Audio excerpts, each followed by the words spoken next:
Sebuah kapal perintis PT Pelayaran Nasional Cabang Ambon, siap berangkat dari Pelabuhan Yosudarso Ambon, Selasa 1 Oktober 2024. Kapal tersebut yakni Sabuk Nusantara 80 yang direncanakan berangkat ke berbagai daerah di Maluku Tengah dan Seram bagian timur. Sabuk Nusantara 80 direncanakan berangkat pukul 17 WIB. Untuk rute pelayaran dari Ambon ke Tehoru, Werinama, Kelimuri, Geser, Bula, Gorom, Kesui, Tior, dan perjalan balik dengan rute yang sama menuju Ambon. Waktu pelayaran dari Ambon dan kembali ke Ambon 6 hari.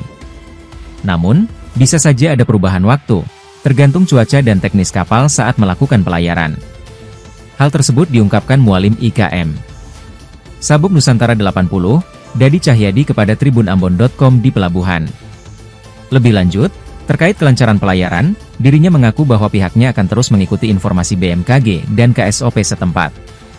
Sebagai informasi, pembelian tiket kapal Sabuk Nusantara 80 dari Ambon dapat menuju loket Pelni yang beralamat di Jalan DI Panjaitan nomor 19, Uritetu, Kecamatan Sirimau.